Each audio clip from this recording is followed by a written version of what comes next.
What's up, everyone? Coleman Hawkins here. Welcome to Every Pod A Wildcat. I'm your host, and I got this special guest right here. Go ahead and introduce yourself. I got a new podcast show. I don't know if you can tell, I've been doing some push-ups, so yeah. Los Taqueritas, I have no clue, somewhere out here. Yes, sir. I feel like you're one of the guys that surprised me the most. I feel like you've been great. Dang. And welcome to Every Pod is a Wildcat. Is that it? Every pod is a Wildcat? Or Every Pod A Wildcat? Every Pod A Wildcat. I'm your host, and I got this special guest right here. Go ahead and introduce yourself. I'm Jerome Tang. I'm his sidekick. Hope to be his sidekick all year long. All the attention on him, very little on me, and that means it's gonna be a great year. Nah, this guy's got the juice. I got on the football field, and I thought they were cheering for me, and I turned around, and they're all cheering for him. So, no, this guy's got the juice. I'm still getting used to not getting any, hey, Coleman, or, oh my gosh, Coleman Hawkins. I'm hearing all the, it's Coach Tang. So I got to get used to that. But no, I appreciate you for coming, Coach. How do you feel about this? You know, you've never, I don't think you've ever had someone or a player doing a podcast. How do you feel about this? Well, I'm excited. First of all, you've got a great personality and a demeanor for this. I like the fact that you get to tell the story of K-State basketball and Manhattan, along with the whole everything else that you've experienced in your life. And man, for me, the game of college basketball has changed so much. Like, it's like shifted from the control by the NCAA or the university. Now, players, you guys have control of this thing, and people are always concerned when young people are in control. I'm not. Like, our job is to give you guidance, and you guys are going to run with it and make this basketball a better place, right? The whole NCAA basketball thing is going to be better because of it, and it's going to make the country a better place because of the leadership you get to take on early on. Yeah, you said it's kind of more player-led now, like just because of all the opportunities we get. Do you kind of like that, or how do you maintain, like, you know, you have the players and, you know, they're doing things like this. How do you maintain being able to coach them and kind of be a mentor for them while, you know, keeping them on the right path of not falling into kind of, and some of the stuff is like the social media stuff, some of that stuff is not real. You know, how do you keep guys away from things like that? Yeah, you know, we pride ourselves on being truth tellers. Right, but not so much with what we say, with how we live. And so I think the example that we lead as a staff in service, right? Because leadership is service. It's not control, it's not authority, it's not power, it's service. And so if we mirror that for you, then I believe that you guys, you want to be the very best. You want to have the very best world. You want to see society be better, and you guys are going to take it and run with it. And if you make some mistakes, it's okay. We're young, right? We can get over it. And what I'm thankful for is that social media wasn't around when I was a kid, because like I'd have been canceled a long time ago. No, I feel you. Yeah, I mean, I'm from California. Where are you from? Trinidad. Trinidad. Okay. Yes. So I'm familiar with the water. I was told to ask you about an interaction in the water with you. There was a whale shark incident? Oh. Can you talk to me about a whale shark incident? I don't know. Well, Coleman, it's like more than just an interaction with a whale shark. It was a lesson. You know, like, you ever like have your parents like drop you a little hint about something? Coleman, you probably need to do this, or Coleman, you probably need to do that, and then you kind of put it off, and then like it hits you big, and you're like, oh crap, I probably should have started writing that paper, you know, 5 weeks ago and not waited till the night. Well, for me, it was exercise, right? All last year, God was dropping hints on me that I should exercise. Yeah. And I didn't for a whole year. And so my family and I, we go to Cancun, and we decided we're gonna go swim with the whale sharks. And any type of shark, you can count me out, but yeah, go ahead. Well, I grew up in the islands, right? Yeah. And I feel like I'm a really good swimmer. And also, my kids and I were on the boat with my wife, and we go out 2 hours of deep water, and I don't want to wear a life jacket because I'm a really good swimmer. And so the guy lets me not wear a life jacket, and we dive in the water to go with the sharks. And I start swimming, and all I see is bubbles. Like, my kids are just, they're gone. They take off from me. And I turn around, and I can't see sharks, I can't see my kids, and I can't see the boat. It's so far from me, and I am tired. Like 30 seconds in, I think I'm about to die. And it was the worst. And I'm like, how in the heck? I don't have a life jacket on. Yeah. How am I going to get back to the boat? Well, thankfully, the captain backed the boat up a little bit, and I swam around. But then you have to take your flippers off, right? And like if you're out of shape and you're tired, and then you try to crunch, you know what happens? Yeah, you get cramps. Oh, there you go. Yeah. You've been there. No, Yes. I've been there. So the cramps start kicking in as I'm taking the flippers off, right? And I have to throw them on the boat, and both of them, and then I have to climb out of the water. And when you come out of the water, like gravity kicks in, and so you feel your full weight. Yeah. And now I'm trying to climb on the boat. I climb on the boat, and the wetsuit is like choking me like an anaconda, right? I can't breathe. And so now I peel the thing off, and like I tell you, and I peel it off, and I'm sitting and I'm just breathing heavy, and I can just tell, like my gray hair is sticking up all over the place. And there are all these young kids on the boat looking at me like, look at the poor old guy who is, about to die. And then after I puked on the other side of the boat and refused to do my second swim with the sharks, I said, okay, God, I didn't listen to your little hints, so therefore you humbled me publicly. And so since I've gotten back in May, I've been walking and playing tennis and lifting and doing exercise, so I'm in better shape. So the next time, I'm gonna wear a life jacket and I'm gonna be able to see the sharks. Okay, yeah, we got a little correlation too, because you guys were telling us we needed to exercise, we needed to get in shape, and we have something called Shark Week. Can you walk us through what Shark Week is for the people that don't know? I survived Shark Week, just so you guys know. I survived. Hold on, no. I survived, Coach. Wait, kid, let me say it. See, just because I say okay. Coleman didn't survive Shark Week, he crushed Shark Week. Yes, sir. All right? Like what happens in Shark Week is sharks get revealed, and he revealed himself to be a shark, right? So we was very, very proud of him. And the reason we call it Shark Week is because as a kid, my kids love to watch Shark Week when it came on the Discovery Channel. So Shark Week helps us to discover some things about ourselves. Did you discover anything about yourself? Yeah. Tell them what you discovered. I discovered, I thought I could do it, but just the sound of 30 championship runs, I don't want to say, they call it suicides, the older term, but we call it championship runs.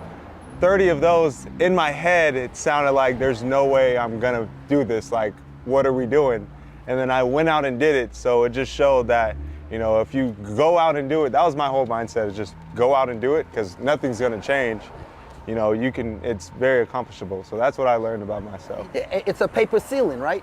There's a whole bunch of paper ceilings we can punch through, and so I love the Shark Week thing, because Kobe Bryant told some guys it's a whole lot different watching it on the Discovery Channel than actually being in that water with the great whites, right? And that's what I want teams to think they want to play us, but when they step on the floor with us, it's a whole lot different than watching it on TV. Cool. Yeah, no, I thought I did a pretty decent job of trying to make all the lines, and we have this rule where you can dive on the floor, so I gotta to make the line in the time. So I got a couple marks on my hip here where, I had to dive a couple times, but no, I thought we did a pretty good job as a team. We did. I told the guys, though, still that first media timeout of that first game, we're still going to be feeling it. We're going to be a little tired. We're going to come to that first huddle and just be a little gassed. But no, it was definitely a more exciting week than I thought. I thought it'd be more miserable, but it was honestly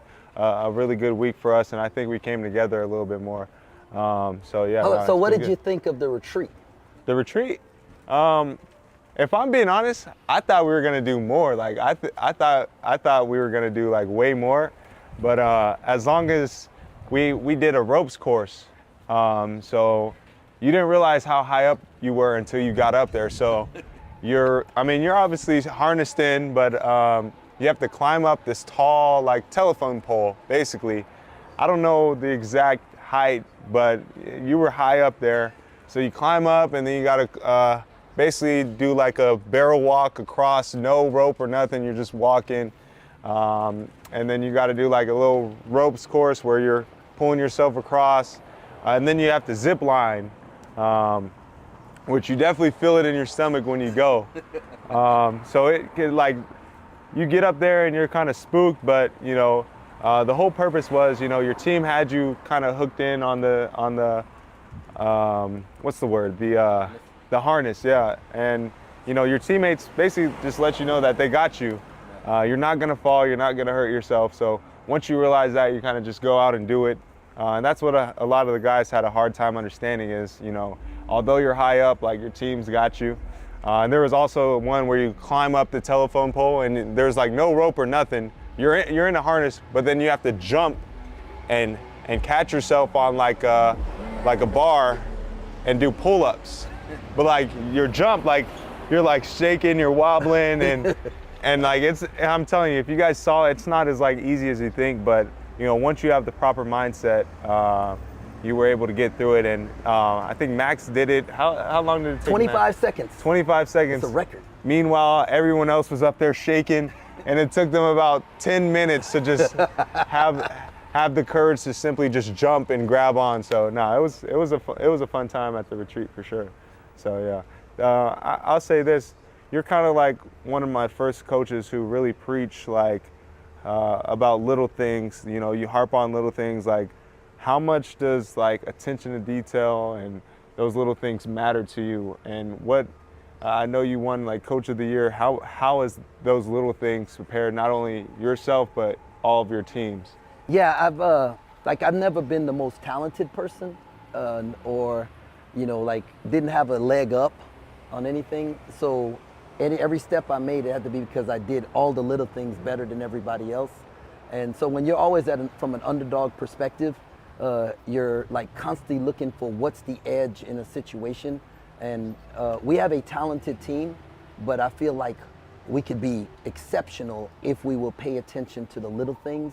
And because like I used to pick up pennies on the ground, right? Because my mom once told me that pennies make dollars, right? And so when there's change on the floor, I'm picking it up, and that's what I want us to. I want us to be the kind of guys that pick up the change on the floor because we know those little things are going to turn into big things later on. Yeah, I don't know how he always has like perfect sayings for like I don't know how he always does that, but he does it. Talk to me a little bit about your coaching staff. I know that's definitely something I was intrigued by. You as a black head coach, really. That was intriguing to me. Our whole coaching staff. What is that? I know with coaching and everything, like we don't always see that. What does that mean to you, and how has that process been with finding the right pieces and connecting those pieces with your coaching staff? Yeah, well, it was frustrating to me as an assistant that you would look at these staffs and all 12 of the 13 guys on scholarship look like me, but 6 of the 7 guys on the staff didn't look like me, and it just that was frustrating. And to think that there wasn't somebody out there that looked like us that could be a CEO of a company. Well, first you said we had the no X's and O's, right? Like, oh, I don't know X's and O's. Well, then we became X's and O's guys. Then they said, oh, you know what? We're gonna change the rules, move the goalposts. You got to be a CEO of a company now, and why couldn't we do that? And so it took me 19 years to get a head coaching job, and I believe I got the best staff in America, and I don't want them to take them 19 years to get their job.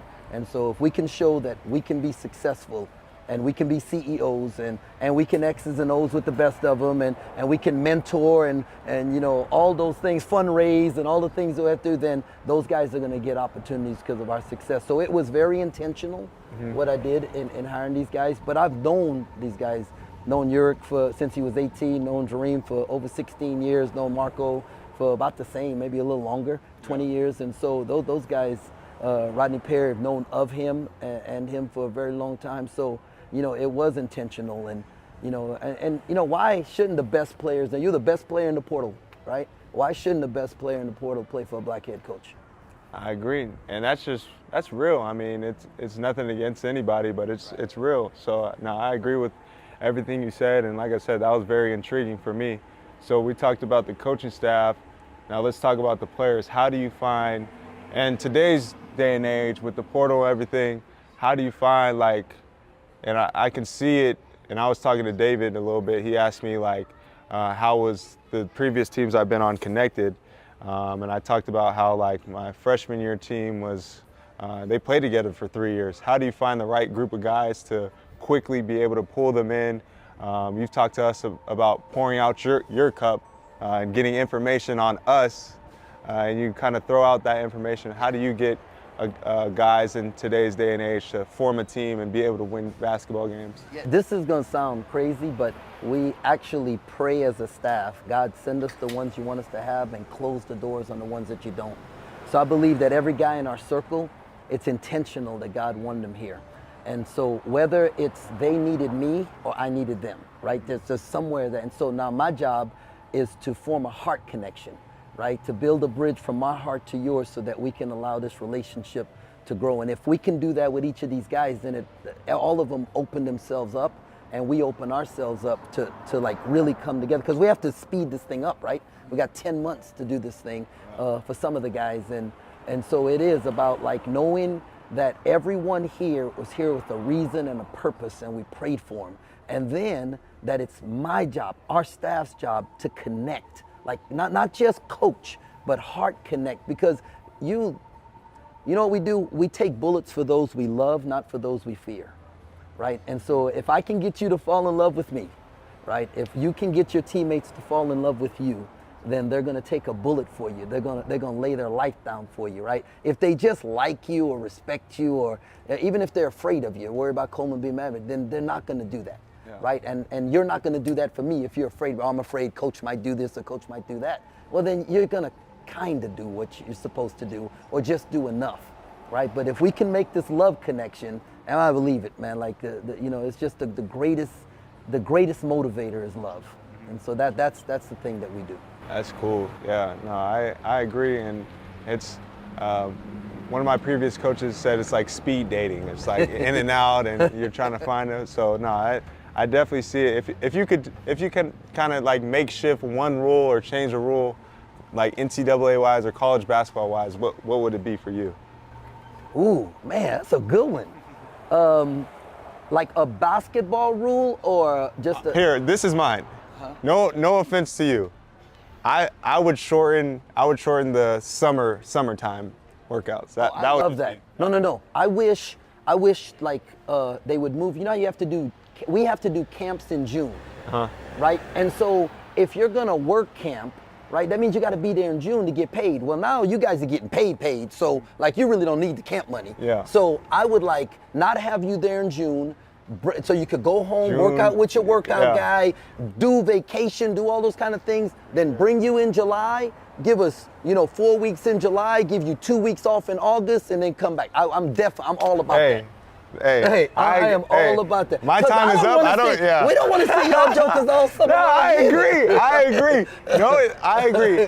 And like, I mean, I'm no longer have any more summer workouts left. But there's some times where I feel like even when you're at home, like you get good runs, you just have you have gym access here, but like you're at home, you're just a little more comfortable. You're getting the change of scenery that you properly need for a super long season. So no, I agree with you. It's just like, and that's the same for you guys. Like you guys need a break too. Like you guys are recruiting, you guys are there, and then we have to, there's just some times where I feel like the summertime. And if you think about it, basketball is year-round. It's not, fall. No, it's spring we're doing workouts, summer we're doing workouts, and then all year. And to tie into that, this is the first year I get an extended time off for Christmas. We talked about it on my visit. Can you talk to the people about it? Yeah, no, I guarantee the guys 5 days off for Christmas. And I used to, like, you hear about all these coaches, like, there are some coaches who they use the Christmas break like an NBA like boot camp kind of thing where, this is where we really get better and we grind and we do 2-a-days and all that kind of stuff. And I used to be one of them crazy dudes that thought I would do that, right? And then we had COVID and we had the break, and we got a break from those guys, and they need a break from us, and I need a break from when they came back. We were fresh, and I was like, dude, I'm doing this every year. It's real. And so you'll get to, and I think, man, what better than to be here with your family for Christmas? For sure. And so I'm all about 5 days off for Christmas. But okay, so we got to go back to this. If you're not there in June, right? You get there in July. How do we avoid the tampering the agents who are gonna say, well, I talked to this school and they have a scholarship, and because we don't, like, you don't get locked in until you attend class in the summertime. So how would you, as a player, say, okay, coach, this is what players will give in so that, like, can we make it illegal to transfer in June? What would you do? I would do that. Have just like a later date. You can't do it that late. June, yeah, you should definitely probably. I mean, I feel like a lot of high major guys are already committed by that time. I mean, there should be like a stretch where that time it's done.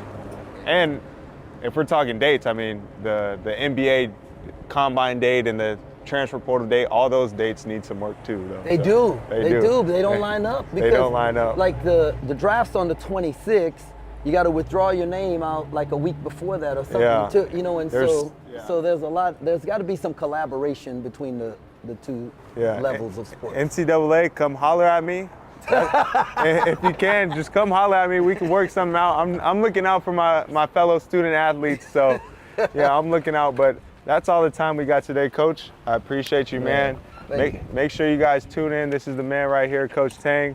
We should be in for a long, good season, a very entertaining season, and hopefully we accomplish our goal of winning a national championship. But I appreciate you guys for watching. If you want more podcasts like this, make sure you guys tune in. We'll have a lot more informative, creative, whatever they need, we got from them. You got it. So,